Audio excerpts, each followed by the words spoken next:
to the Profits on Purpose podcast, where we explore the journeys of purpose-led founders and the financial strategies that have helped them survive. Guys, I'm your host. My name is Nate Littlewood, and today's guest is Whitney Rowe, who's the founder of Miracle Milk Cookies, a purpose-driven food brand created to support mums during one of the most overlooked but also vulnerable stages of their life, which is postpartum. What began as a simple blog post and a homemade cookie recipe has since grown into a national brand, beloved by mums and their families right across the country. But Whitney isn't just building a business here.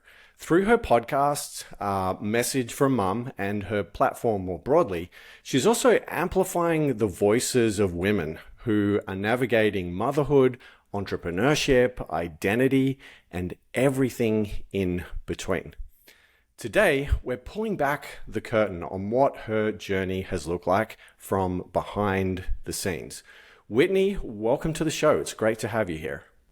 Thanks, Nate. I really appreciate you having me on. It's exciting to be here today, so thank you. Absolutely. So Whitney, I'd like to start off by going back to the beginning of your startup journey.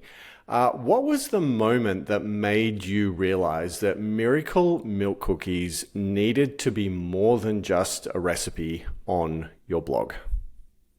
It's a great question. I do not have a background in CPG or food, but I do love to bake. And I think the first thing that struck me was when a friend made me lactation cookies. I'd never heard of them before.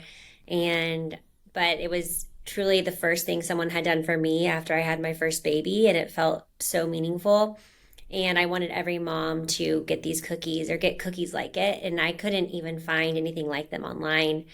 And so I created my own recipe first, which was, I guess, I just thought, oh, my friends will see the recipe, share it with their friends, make the cookies for their friends.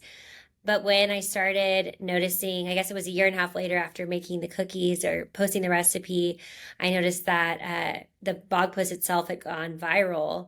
And so many other moms had posted about how they were eating the cookies and making the cookies for themselves and their friends. And so the first step for me was literally I posted a little survey on that blog post, and I said, click here if you'd be interested in actually buying these cookies. And I had hundreds of responses from people saying they would like to buy the cookies. So that was my first step, just recognizing there was a need and people wanted to buy them.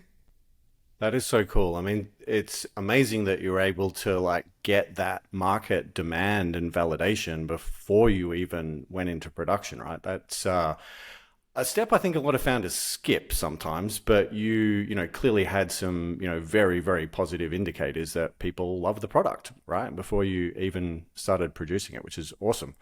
So what was the biggest mindset shift that you think you had to go through in the process of, turning this from, a personal passion into an actual company?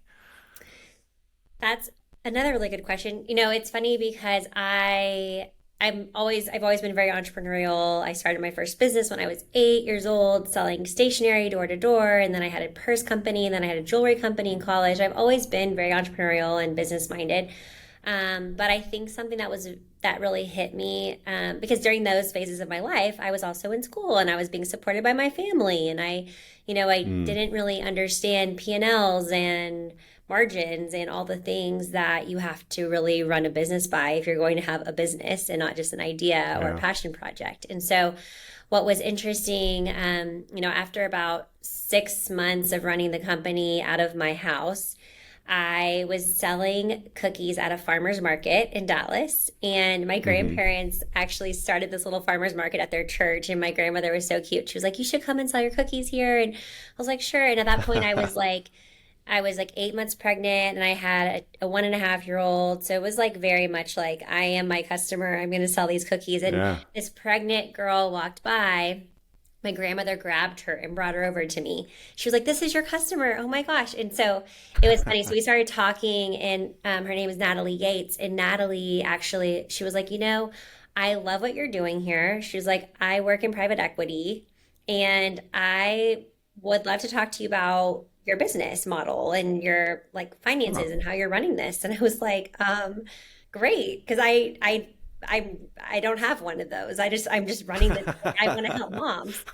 So we went and had coffee, and she was like, I'm really passionate about this space, and I really want to help. She's like, I've mm, seen so many, especially female founded businesses, get taken advantage of. And she's like, I know you're right now, yeah. this is an idea for you, but I want to help you scale this thing. And she said, right now you're losing money. Because I was like going to Whole Foods and going to Costco and buying all my ingredients in bulk, and Yeah. and so she said the first step for you to scale this business is to outsource your production. You need to find a co-packer, which Yeah. is someone who can bake your products for you, and you should focus on sales and marketing, which is what not baking and production and scaling a food company. So that was really hard for me to hear, because I was like, I want to make every cookie for every mom. Like, I want it needs to be perfect. It has to be soft baked and warm and like fresh and delivered right to their doorstep. And she was like, that doesn't matter. It does not matter. You need to you can still find someone who can make a good cookie for you and scale with you. You don't have to be the one Mm. doing it. And that was the biggest first hurdle for me, doing that, moving it out of my house, outsourcing production. I love that grandma was literally your distribution partner. She I was in know. charge of customer acquisition He was. and helped find, I guess, early investors. Did this woman end up actually investing, or she's I would say kind of acted more definitely as a mentor? she didn't invest at that time. And also Mm-hmm. it's interesting because I had someone at that time interested in investing, and she was like, you don't Mm. need investors right now. Like, you're way Yeah. too small like that. No. So Yeah. I'm sure, so yeah, and that was another interesting thing, is like these sharks were swimming early on. Yeah. And I was like, nope. I learned from her, like, you don't need to take on investors until it's time to take on investors. And it was definitely way too early at that stage too. Okay, so you made a really interesting point there about not actually needing investors early on, and I presume that there was a fair amount of bootstrapped or organic growth that you have been able to achieve. Can you tell me a little bit more about the growth journey over the last few years, like how you've actually gotten to where you are today? Yeah, no, I think it was, like I said, my background, my background is definitely not in finance, and it's definitely not in Mm, CPG. So hmm I didn't know what I didn't know, but I also knew that, like, personally, I didn't want to take on investors just because I didn't want to give up any equity at that point. We were hmm so tiny. We were like nothing, so tiny. But also, at the time when we were growing the company, it had to be profitable if we were going to keep growing it, because we didn't have money to invest in it. We didn't even have personal money to invest in it. My husband was getting hmm his master's. I was supporting our family. We had two little ones. It was like, and so I was doing hmm marketing consulting, which at the time was great. But I didn't have like a ton of extra money to just like throw into this other company. So I treated Miracle Milk Cookies like a client. And I was like, okay, hmm I'm not going to get paid from it, obviously. But if this hmm company is going to grow, it needs to be profitable. So the model that we had was actually really great, because we launched on Shopify direct to consumer. So our customer would come to us, place an order, and then I would place an order with our co-packer, and our co-packer hmm would bake our products and ship our products out, and then I would pay them at 15. So it was like money in, money out, hmm money in, money out. So there's always Yeah. cash. We had the capital that was there just from our customer orders. So if we didn't have Yeah. orders, we didn't place orders, and then we didn't pay. So it's a very simple model, but it worked really well for us, Yeah. starting out, because it wasn't, the packaging itself, we just put all the money back into the business to grow it. Mm. We really bootstrapped the business from 2018 when we launched until just till really April 2024, when we started even, well, we didn't even get funding until fall of, or almost 2025. So the hmm company itself grew organically. We didn't even put $1 towards advertising until that point. Um, Wow. So you Truly, grew through word of mouth, referral, yes, organic until then, or that's yes. It was amazing. 100% word of mouth, Yeah. Wow. organic growth, which just speaks to our audience, our demographic is mom. I Mm. think if a mom Hmm. truly likes your product, they're going to tell their Yeah. mom friends can tell their mom friend, and it's just going to grow. And truly, that's been the biggest blessing. I think it was just our product's super Mm. niche. So if a customer, Hmm. if someone's coming in, they are really needing that product at that point in time, but also they're going to tell their friends because typically at this stage of life, when you're a new mom, your friends are also new moms, or you're meeting new Hmm. moms, and Yeah. um, and then half our business is gifting. Yeah. Everyone's always looking for a way to support a new mom, and so we have both Hmm. those sides of the business, which has been really amazing. Just and as a mom running the company, I am my customer, so I'm able to like talk to Yeah. it as authentically as I can because I'm Mm. truly our customer. Yeah. Wow. There was so much I want to unpack there. Um, you may not have been a finance expert, but realize it or not, what you just described in terms of the cash flow and the payment terms is absolutely genius from a financing perspective. I mean, what you just described, where you received money from your customers after selling the product, you placed a purchase order, you got the manufacturer to supply it, and then I think you said you had net, do you say 14 or 15, 15 net days? 15. Net Yes. 15 days until you actually had to pay for the product. So you actually had what we call in the finance world a negative cash conversion cycle, which means that you're receiving revenue before you actually have to pay for the product. For a lot of, physical product companies, they actually have a significant positive cash conversion cycle, which means they have to pay for the inventory and the materials before they sell it, which as you grow can become, a really, really big financing burden for a lot of companies.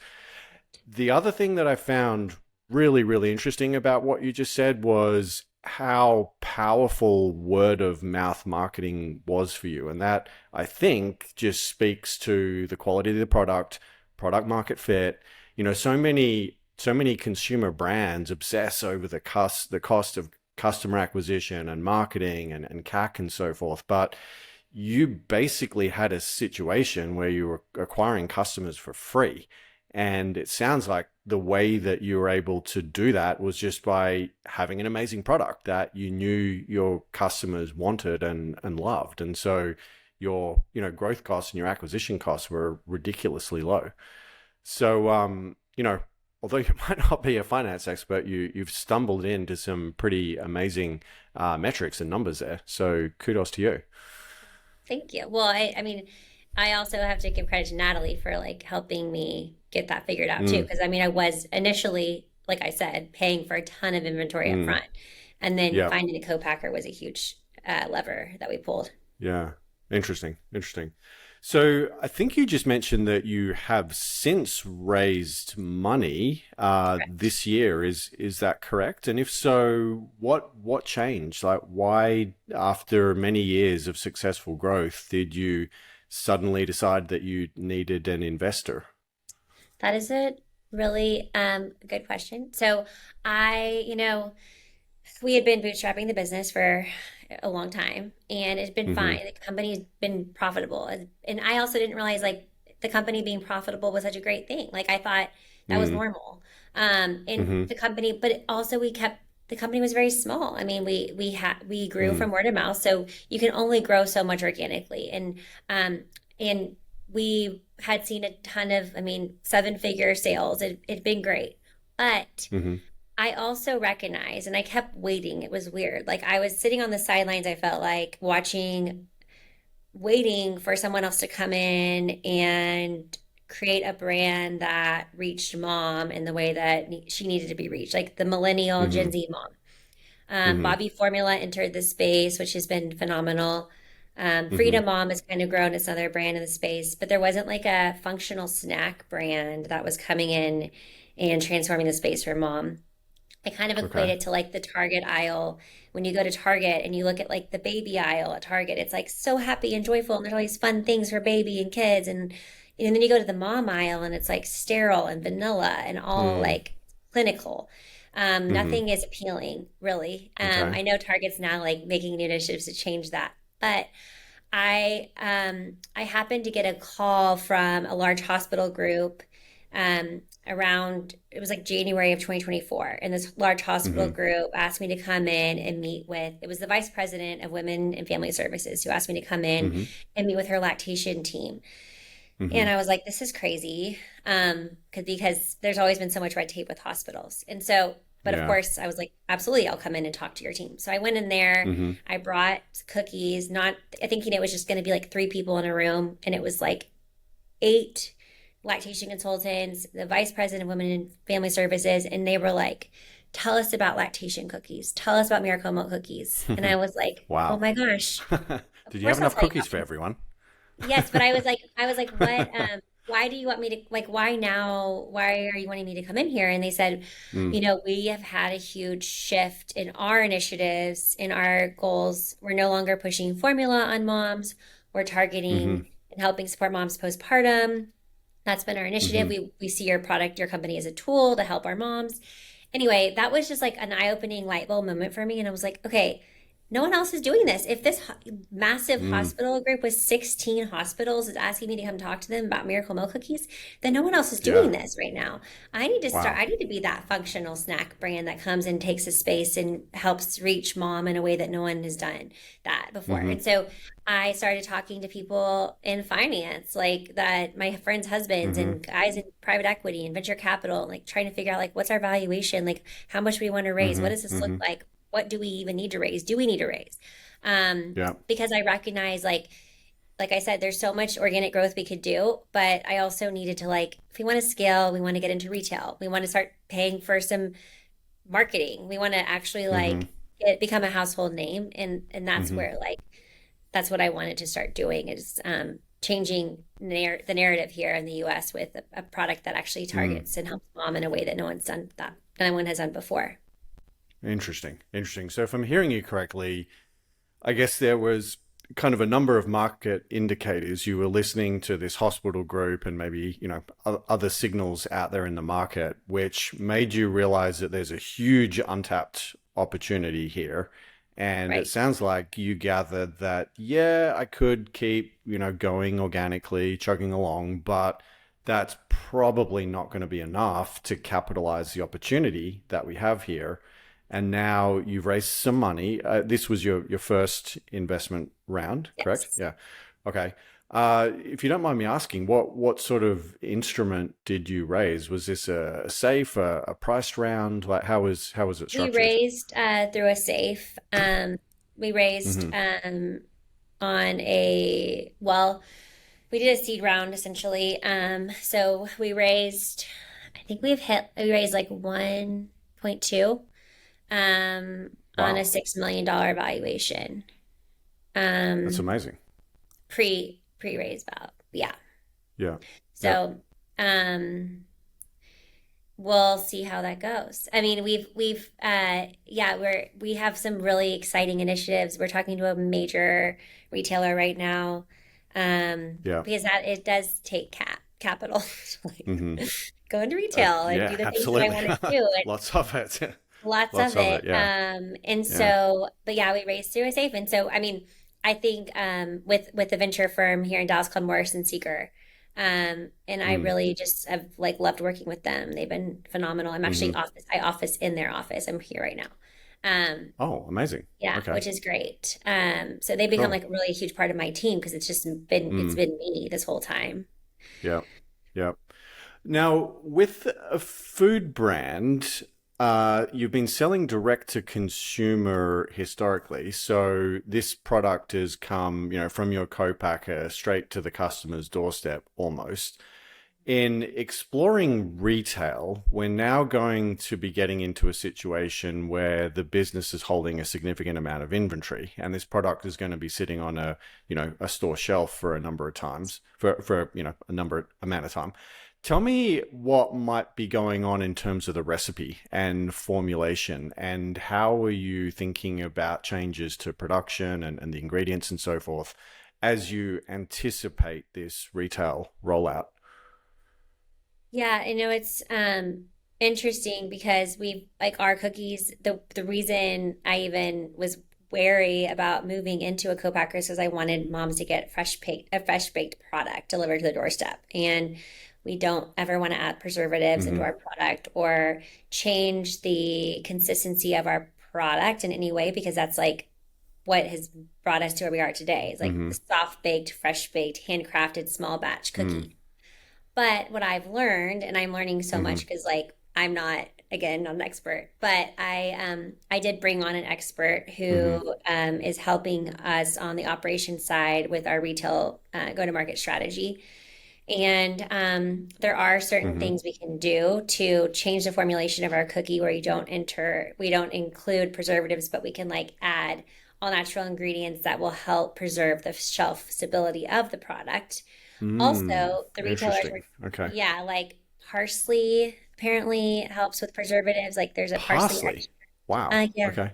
there's some Huh. really Interesting. interesting extracts you can add that will help Mm. preserve, or removing butter and adding sunflower lecithin. Different Mm. things that can Okay. help. But the retailers that we're talking to actually like the fact that it's fresh and like the fact that so we can our Mm. cookies have a 6 month shelf life when they're refrigerated. Mm-hmm. So we are talking about keeping it in the refrigerated section in retailers, which I think, look at Perfect Bar. They've done a great Mm. job of that. Even though they're a bar and it's such a saturated market.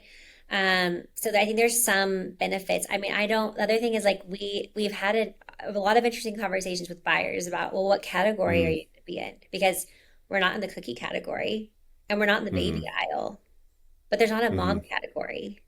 So Yeah. Yeah. those conversations have been really interesting as we've been trying to navigate all this. So, Whitney, when we spoke a few weeks ago, I remember you telling me that you had been running an incredibly lean team up until this point. I gather it was basically just you. I mean, I Yeah. presume you might have had some, people helping you part time or on a freelance basis, but you've now raised some money, and it sounds like you're bringing on some more help. What have been the biggest challenges that or surprises that you've encountered as you've gone from a state of, basically being a solo operator for a number of years to now actually having a team around you and supporting you? I think it's been finding the right people, not necessarily even Mm, people with the right skill set. It's people who actually like can run with the business at the speed that I need to run. Because mm-hmm, right now we're at such a high growth mode mindset. mm, And I mean, I've definitely brought on some people who are amazing people and like their resume mm, looks phenomenal and they seem like they can really be mm-hmm, great, but they aren't going fast enough for me mm. to grow this business. And so I think I actually wrote a LinkedIn article about this because I was so Oh, did fascinated you? by Wow. hiring people. Yeah, hiring people. I kind of equated it to people who are like, if you're a race car driver, you're running like it's almost Yeah. like you're the founder, entrepreneur. You're like running, you're like, all parts of the machinery of your car. You understand the engine, you understand all these parts, but you can't work in the pit and drive your car. Mm, You need people mm-hmm, in the pit with you who can help do things very quickly and change things so you can pivot and do things better and be faster and win. mm, mm. Um, Yeah. and so I've it's been about like, I've been very, very, very careful about like, put who I'm putting in the pit with me to help me get Mm-hmm. this business where it needs to go, and understanding too my Yeah. weaknesses, because it's easy to find people who like Mm, want to work with you. It's just a matter of finding mm-hmm. the right people. So Yeah. to me, that's been the biggest challenge, is finding the right people who can like Mm, move quickly and also are very entrepreneurial. You have to be pretty yeah. entrepreneurial to work for an entrepreneur, a startup, you know? Yeah. Interesting. Yeah, no, it certainly takes a certain type of individual for sure. So, Definitely. what would you say is the hardest financial or operational decision that you've had to make so far in this business, and what did you learn from it? Man, oof, I feel like I'm always making hard decisions, like every day. The joy of Um, entrepreneurship. yeah, it's been really fun. I think the biggest thing has been, because we weren't necessarily selling, we weren't, when I was running the company, just me behind the scenes, Mm, I didn't ever think about retail or how our mm-hmm, product was going to be on the shelves or the packaging and distribution. And now that we're scaling and we just launched on Amazon and we have like Mm-hmm. new SKUs we're working on and we have new packaging, and our packaging is like has to be like right for retail. The amount of money you spend on packaging itself is just crazy. But in on top of that, like Mm. dealing with like specific things we have to change or do or work with it that fit within like regulations for the FDA and Mm. like requirements and things you say. I think those Yeah. little things get really like can be really nitty gritty and really stressful and like Mm-hmm. annoying and hard. But I've had to like so we've had to like we've done things where we've placed massive orders for packaging and then Mm-hmm. they ended up paying us like or charging us like 20 times what we were supposed to be paying or because we were working What? in or people yeah like I mean or like where I like we did a whole box run and the die cut Mm. was the wrong size and then the box Oh was no. so it's just like and that's I'm not a I don't know how to it's just like there's a lot of things that come into the behind the scenes of like Yeah. dealing with like the very minutiae like the small little details of like getting that package on a shelf or getting that package in a Yeah. box. Where in the past it was just like, okay, we're gonna put these in brown craft bags. They're really cute with our sticker, and they're gonna put them in a box and ship Mm-hmm. them. Now it's Mm-hmm. like everything is very, it's just different than it was before, and so Yeah.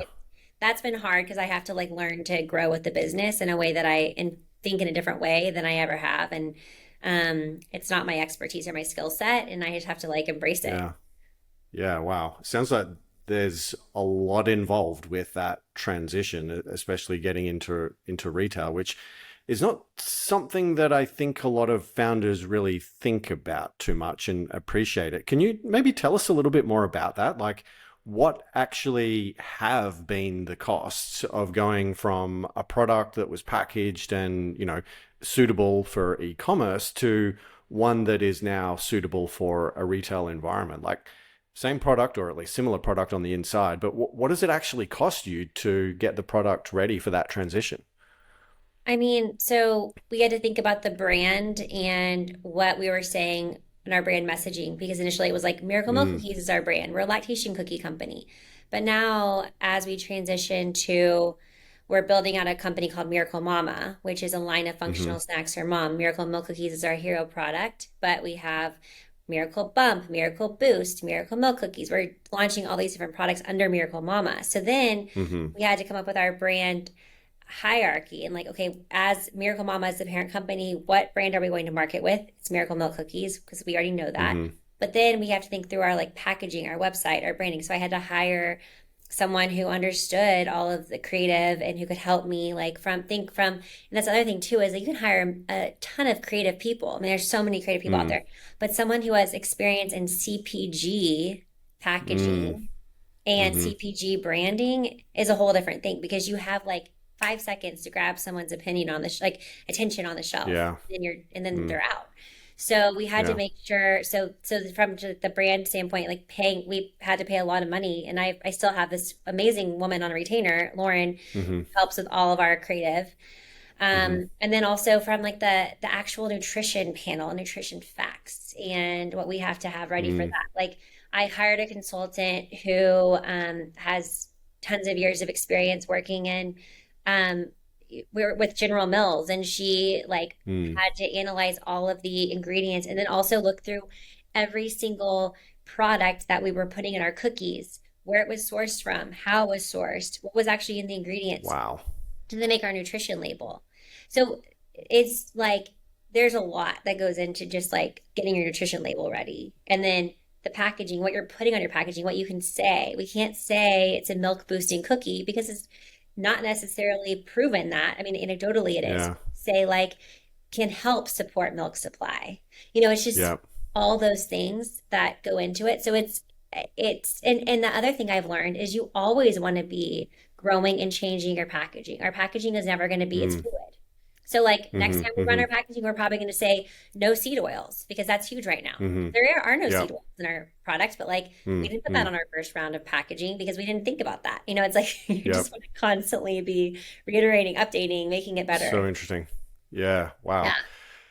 Yeah, I remember from my time as a founder and entrepreneur and, going through the process of bringing products into the world, there was a number of times, and it sounds like, you've had this realization as well. Like there was a number of times where I thought, oh my God, there is so much work that goes into producing these things. And like you're scrutinizing every word and on an ingredient label, making very, very detailed decisions about packaging and dimensions and branding hierarchy. And, most consumers will just pick it up and go, wow, that's a yummy cookie. And they Right. won't even think about the, months, if not years worth of work and tens, if not hundreds of thousands of dollars that have gone into, making some of these decisions. It's Yeah, quite mind-boggling at times. I know. But, tell me about how you approach the decision that I guess you've had to make a number of times now, which is whether or not you should just grind this out and figure out whatever problem it is yourself. And, oftentimes as entrepreneurs and founders, we have a tendency to want to do that. Like most of us like in learning and acquiring new skills. And there's often this temptation, even if we don't know how to do something, that we kind of get a buzz from, figuring it out and doing it ourselves. So how do you decide between that and recognizing, you know what, like this is just not my wheelhouse and it's not an area that I want to go into and waste time and money in? How have you delineated between those two different paths? And, what are maybe some of the lessons that you've learned along the way there? Yeah, I mean, I think having like the benefit of not having any investment early on for the first several years was really great because I knew every dollar I didn't put Mm, back into like the packaging or the whatever I was trying to do at the time. I like could put towards something that could help. But I did do like literally I learned email marketing. I learned how to manage paid ads. I learned how to SEO and all these things. But at the end of the day, like, yes, that's such a waste of my time. And so I had to figure out like, mm, okay, who are the people who can really help me move the needle here? And how do we move the needle here? But there are a lot of people mm, you don't need to hire. I think there's also, we're in this day and age where like you can use chat for so many things. mm-hmm, Things mm-hmm, that are like non-negotiables for me, co-packer, done, have to mm-hmm, have that because I mm-hmm, can't produce all these cookies in my house. mm-hmm, And then having an attorney, because yes, mm-hmm, that's another I think overlooked thing, like understanding how our company is set up and how we're going, like just dealing with all the legal stuff for me has been really, really helpful. mm-hmm. I've always had an attorney, even when we had like no money at the company, just like it's been very helpful, just Yeah. like for legal stuff. And then also, Mm-hmm, um, like for like understanding, like for me now, it's having someone who understands like paid ads and paid and marketing because mm, like mm-hmm, mm-hmm. I don't, and I don't have time to do that. Yeah. And Mm, so someone who can help me scale and like look at the efficiencies and say like your ROAS should actually be this and your CAC should actually be mm-hmm, this and we need to change this and mm-hmm, this. So those people, so understanding my weaknesses and where I can use help and have people fill in, and then also mm-hmm. understanding like there's just like there's a lot of yeah there's so many things you can do every day and learn and try to do, but it's like I Yeah. also have four children at home. I have a 6 month old, a baby, and I have my oldest is just turned 10. Wow. So across Yeah. the board, like I want to be a mom. Like I started this company as a mom, I'm growing as a mom, I'm with my children, Mm-hmm, no questions asked from 3:30 every day to when they go to bed. Like that's just mm-hmm. non-negotiable. So I have to get all this stuff Yeah. done within that time frame, and I need to make sure every single minute is spent in a way that's going to Mm, impact and grow my business. And anyone else who can help me do that along the way is great, mm. partner with. Got it. Interesting. Interesting. So you've got a lot of things going on here. You've just raised some money. You're in the process of, bringing on some help and expanding the team. There's obviously the retail launch that you're working on. Tell me, what does success look like for you in the next, 12 months or so? And what are the parts of this journey that you're, most looking forward to or most excited about over the next year? Um, yeah, no, I think it's just now, it's funny because like, I feel like when you're running a business and you're behind the scenes and it's like, you're in the middle of the weeds every day and it's like the grind, you're like, okay, I've Mm, been literally, but it's kind of interesting because I feel like the past, I mean, every day is a grind. It's hard, but also I love mm, it. But mm, I'm starting to kind of see the light on some of these initiatives we put into place this year. We're rolling out our Miracle Mama brand next month, Mm-hmm. August, which is actually World Breastfeeding Month. But also, we're partnering with this really cool group called Chamber of Mothers, which is a bipartisan, non-political group that just really like focuses on helping women's health in America and raising awareness for that. So we're Mm-hmm. launching a bus tour with them. Are building out a Hmm. Miracle Mama lounge in the back of their bus. We're the only snack Wow. partner for moms. We're doing my podcast. We're taking on the road with them. We're launching in New York City, and then going all the way down to Dallas and up through Nashville, back up to DC. And that's going to be a huge initiative for us. Other really big brands and the players in the space are partnering Mm. with them. And so it's going to be really great for our brand to get out there. Like I said, Mm. too, we're talking to a big retail partner right now, which this retail partner has been my dream since day one. Mm-hmm. It's actually where I first shopped when I got brewer's yeast and flaxseed to make my cookies for my baby. Can you Um, tell us who the retail partner is, I or is that still can't right confidential? now. We're still talking, but Okay. I will tell you as soon as I. Okay. But it's a big anyway. If we can launch with them, it'll change everything for us. Mm-hmm. And then we're also just like doing some really cool grassroots things for moms. We're launching Miracle Mama on the Move and doing like walking groups and running groups all across the country, with some really cool partners, to get women outside and with their families to do things and help just change like mental health and support moms in a way that hasn't been done. So there's so many exciting things happening right now. We're just like, and I'm just excited to see kind of what the next 12 months bring, because I think the last 12 months have been like I said, I mean, putting all the work in, and then we're gonna put more work in. And it's like once you start Mm. growing, you keep growing, and it's just like I feel like every day I'm like breathing through a fire hose, but it's like Yeah. so great. Yeah. So there's a lot of cool things happening. My goodness, you are a busy woman. There's so much going on there.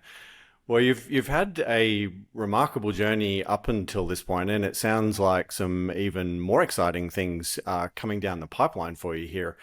When you look back on the journey so far, and reflect through everything you've learned through here, what is something that you feel like you've learned the hard way that you feel that you wish more early stage founders knew about before jumping in?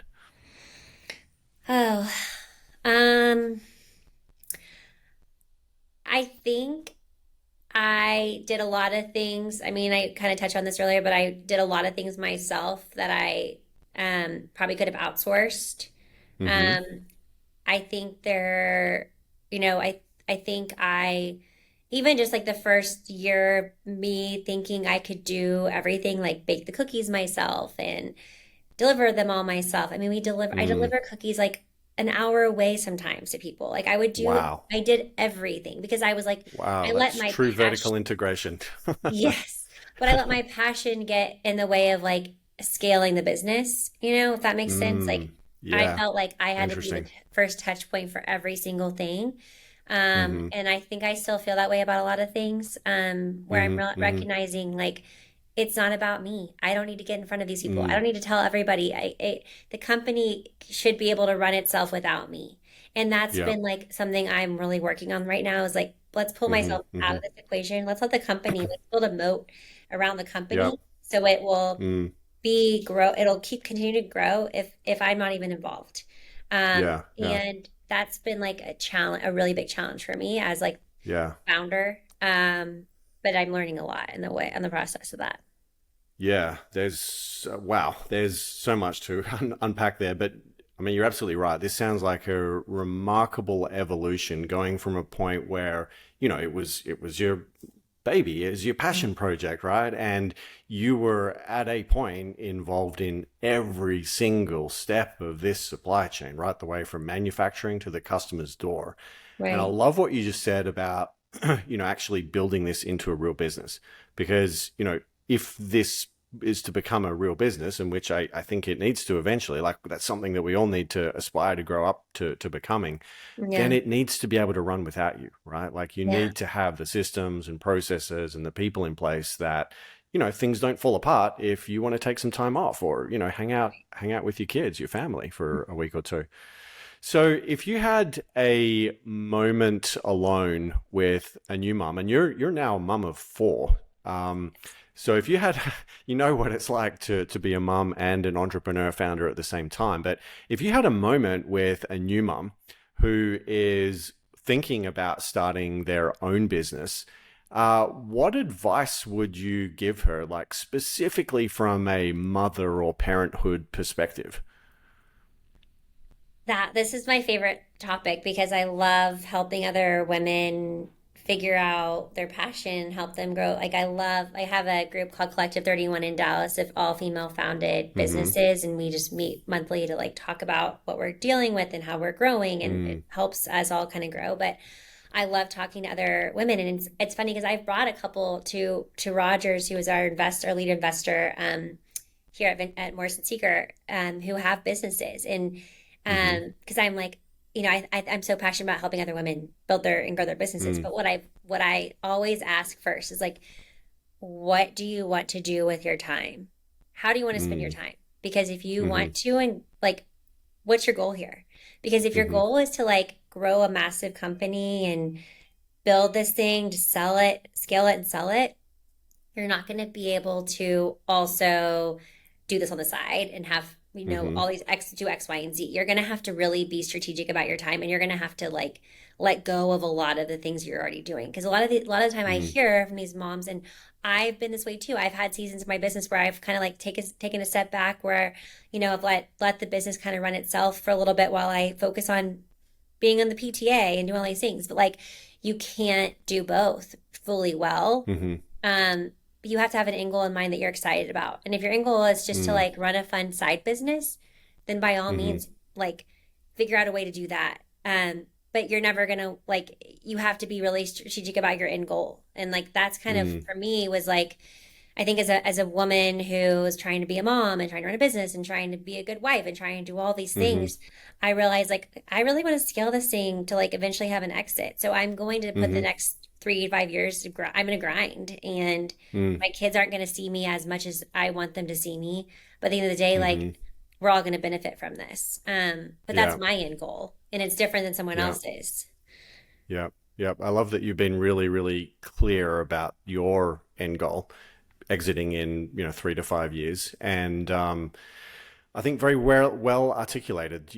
There are some real sacrifices and compromises that you're having to make along the way. I mean, it means less time with family on occasions, but no, it's great that you've had that clarity there, and you have a plan in place. And it sounds like there's some very, very exciting things in the pipeline. So I look forward to hearing more about it, especially this retail rollout. Sounds, yeah, very exciting. So, Whitney, as we wrap things up here, is there any final words that you'd like to share with the audience? And if not, where can people go to find you? Where should they head to learn more about you? And you mentioned a podcast earlier. Let us know where we need to go to buy cookies. Where can they learn more about you? And if you want to mention the podcast as well, I'm sure folks would be interested in hearing about that. Thank you. Yeah, no, thank you so much for having me today, and I love chatting with you, and so glad we connected. Yeah, you can find our company is Miracle. You can go to Miracle Milk Cookies or miraclemama.com, MAMA, and my podcast is also just now called the Miracle Mama Podcast. Keep it simple. Hmm. And you can find me on LinkedIn at Whitney Rowell, or Instagram at Whitney W. Rowell. And yeah, I like would love to continue to keep in touch and appreciate you sharing my journey, because it's Of course. still just the beginning stages, but it's been fun up to this point. Absolutely. Well, thank you again for joining us. I'm going to include links below in the show notes to everything that Whitney just mentioned, if you'd like to click through and learn more about any of that. Yeah, well, thank you for joining us, Whitney. Great having you, and wish you the best of luck with the next chapter in the business. Thank you, Nate. I really appreciate you having me.